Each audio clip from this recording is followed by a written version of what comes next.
Rahim. Today's topic of discussion is revision of key of second year physiology MBBS। मुझे बड़ी हंसी आ रही है MCQs पर और इसकी की को देखकर, तो इसकी की का रिव्यू कर लेते हैं। तो सबसे पहला जो उसने बताया हुआ कि हार्मोन इन लो क्वांटिटी, ठीक है।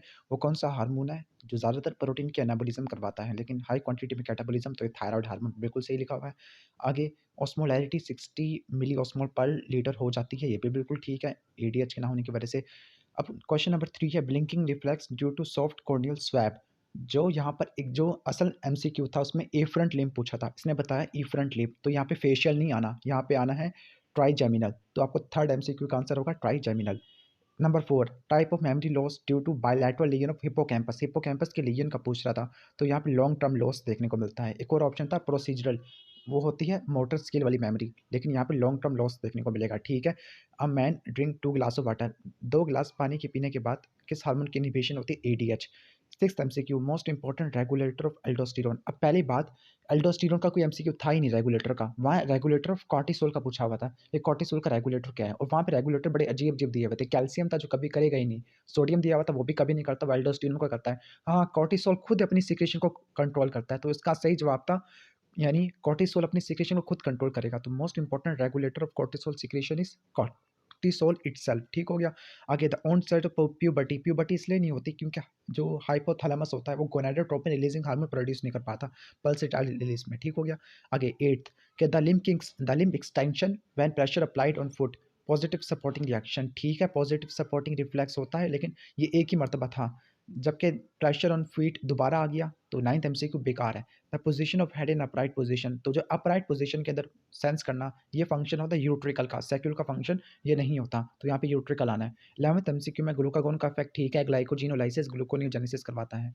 आगे 12th कि अगर एस्पायरेशन होती है, एस्पायरेशन के नतीजे में कफिंग होती है, तो वोकल कॉर्ड की अप्रोक्सीमेशन नहीं होती। 13 MCQ कि अगर हार्मोन अगर डिफ्यूज करते हैं तो वो पैराक्राइन एक्शन करते हैं, ठीक है। आगे द एब्सेंस ऑफ मोटिलिटी, अगर एब्सेंस ऑफ मोटिलिटी होती है उसको बोलते हैं फिजियोलॉजिकल आइलियस।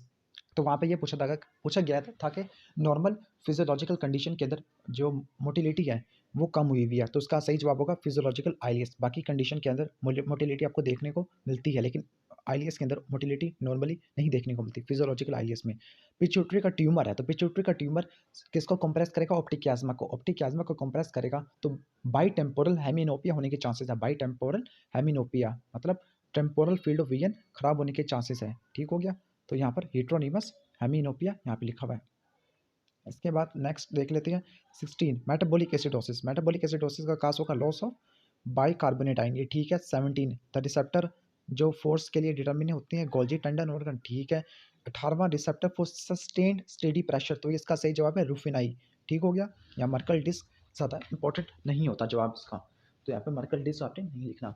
इसके बाद हम देख लेते हैं 19 का कि जो कॉर्टेक्स और कॉर्टिकोस्पाइनल ट्रैक ये वॉलेंट्री मूवमेंट परफॉर्म कराते हैं। इसके बाद पूछा गया कि लेबर को कौन इंड्यूस करता है, तो वहाँ पे फीटस का लिखा हुआ था। अब बुक गाइडन के अंदर ऑक्सीटोसिन भी लिखा हुआ है, गाइडन के अंदर प्रोस्टाग्लैंडिन भी लिखा हुआ है, फीटल ACTH यानी कॉर्टिसोल का भी लिखा हुआ है, तो ज़्यादा फेवरेट ऑप्शन ACTH ही होगा क्योंकि इसको हम FSC में भी पढ़ चुके हैं, बाकी ये वेरीफाई नहीं है। 21 GFR हमारी बॉडी में अगर डिटर्मिन करना हो तो क्रिएटिनिन, ठीक है।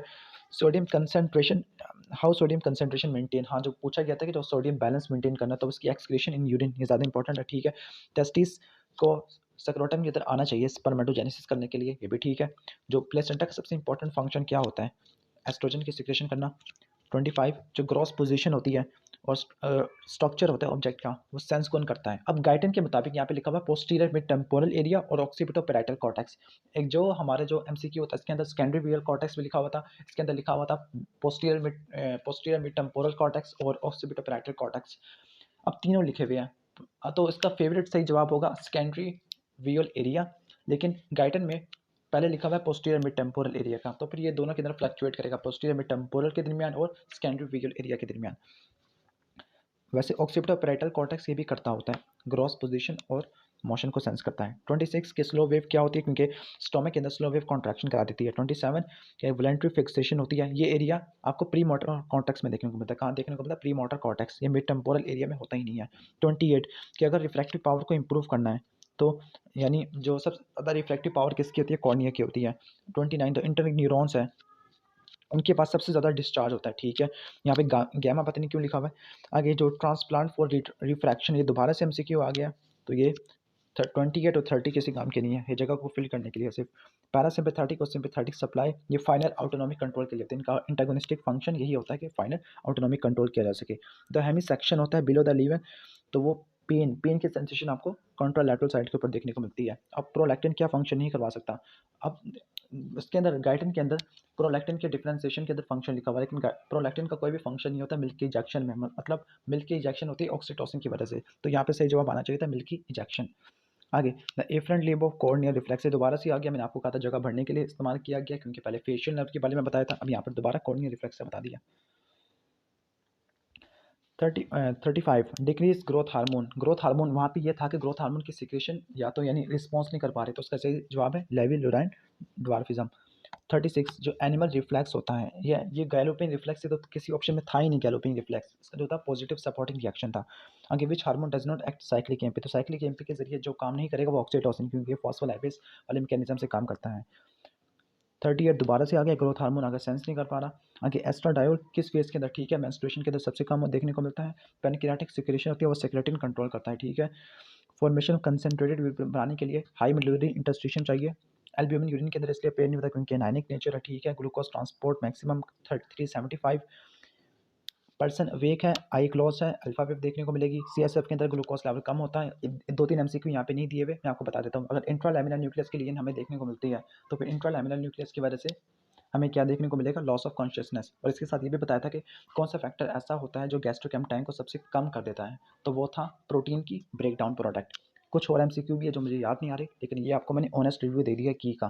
तो अगर वीडियो पसंद आई तो उसको लाइक कीजिएगा, और चैनल को सब्सक्राइब नहीं किया तो चैनल को सब्सक्राइब कर लीजिएगा। Thanks for watching this video. अल्लाह हाफिज़।